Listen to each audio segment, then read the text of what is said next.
sí lo afectó. Claro, cosas muy importantes que tratar con ese tema, porque hay que tratarlo con una regularidad de prudencia, porque el sistema que tiene la nación colombiana detrás de una disfrazada de diplomacia, una disfrazada secreción de manipulación del Estado. Es muy conflictivo hablar del tema. ¿Por qué? Porque hay unas normas preestablecidas en el que el conflicto colombiano se basa para el Estado colombiano en una izquierda que está en contra de un sistema. Resulta que aquí cubrir el conflicto de Colombia es muy complejo, no solamente para los campesinos, no solamente cubrirlo inclusive en las ciudades común y corriente. ¿Por qué es difícil el conflicto?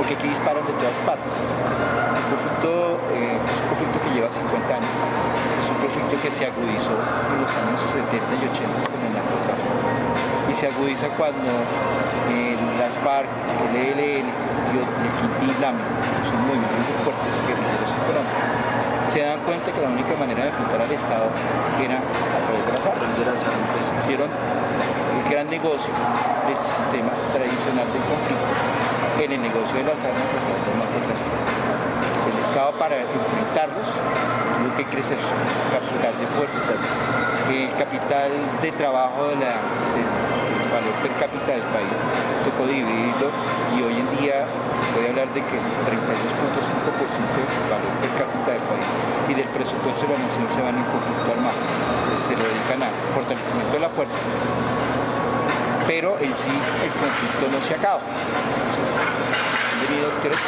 4 gobiernos que intentan negociar con ellos, pero no se ha podido negociar porque en el trasfondo hay un problema más grave que se llama la economía subterránea. O sea, que hay una economía que impide que el Estado y ellos negocien. ¿Por qué no se habla tan claramente de qué se está hablando en Cuba?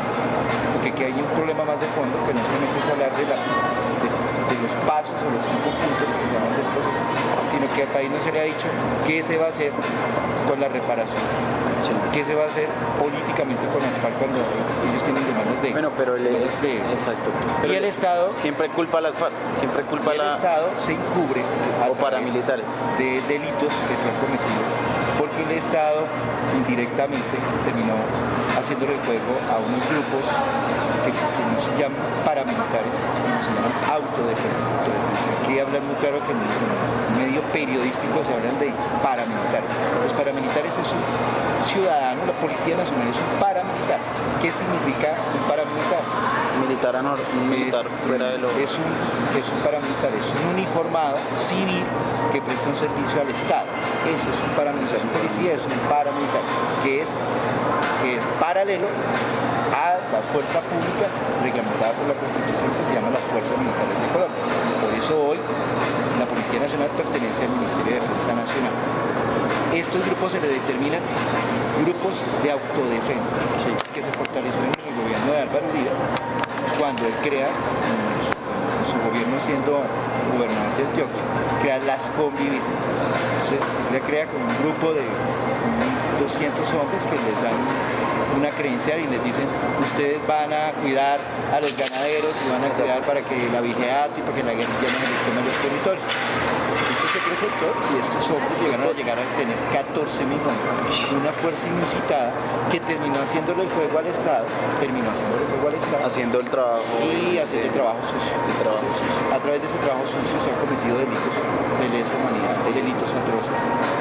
El Estado ha sido no directamente el culpable, pero sí sus entes que manejan, los entes que manejan, que son algunos generales, algunos miembros de la fuerza pública que finalmente se han descubierto en varias investigaciones, le hacían el juego a estos individuos por un poder político, un poder territorial, en el caso de un poder del negocio del narcotráfico. De atrás que has trabajado con una ONG, ¿qué casos, o sea, un caso que te haya llamado mucho la atención en el que de pronto algún afectado? El caso Mapiripán. ¿Tienes conocimiento de...? El caso muy accidentado que no continuó la investigación, un ataque aéreo que se hizo, una dispersión aérea, creo que fue en Chocó, donde indirectamente volaron un oleoducto por una intención de un ataque contra la guerrilla, y la fuerza pública atacó de manera indiscriminada. Y hoy en día no se ha respondido por eso. Está impune. Está impune. Entonces, no, y aquí hay muchos delitos, sí. casos que han sido muy sonados, que solamente a través de las demandas ante la Corte Interamericana de Derechos Humanos y ante la Haya, que son muchas demandas, que a través del tiempo va a pasar 15 o 20 años, se va a lograr decirle a su gente, bueno, sí se cometió. Y el Estado sigue perdiendo. Entonces uno lo que no entiende es cómo el Estado, bajo qué proporción, dentro de un proceso de paz con las FARC, han cometido muchos delitos, pero que ha sido el juego del Estado también, porque es un negocio de Estado. Entonces, si usted enfrenta a un grupo tan fuerte como fueron las FARC, pues tuvo que crecer de manera también descomunal la fuerza pública en Colombia. Pues, hoy es un país militarizado, sobrepasado con la fuerza, donde en lugar de haberse dedicado muchos recursos para la educación y la salud, hoy nos damos cuenta que sí, la economía del país se sostiene. Pero se sostiene a base de qué. ¿Qué motiva a los militares a cometer hechos como las ejecuciones extrajudiciales, mal llamados falsos positivos? ¿Qué motiva a que el ejército haga eso?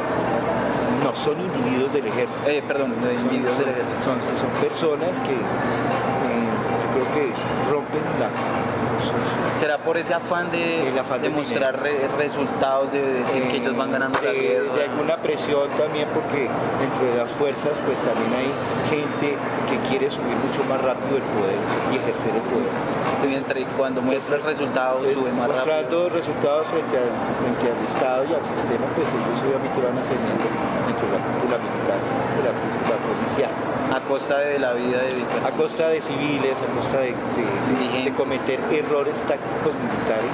Unos son errores que son basados, pues obviamente, en informaciones.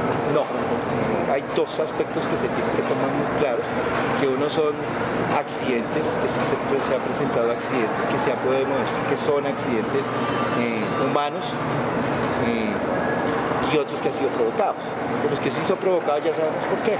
Porque hay miembros de la fuerza pública inscritos dentro de este proceso de barbarie, y porque hay algo que se tiene muy claro, y es que el conflicto en Colombia rompe toda la normatividad de conflictos a nivel internacional. Colombia, para darte una explicación muy clara de qué es la corresponsabilidad de guerra, los conflictos internacionales tienen unos protocolos de guerra.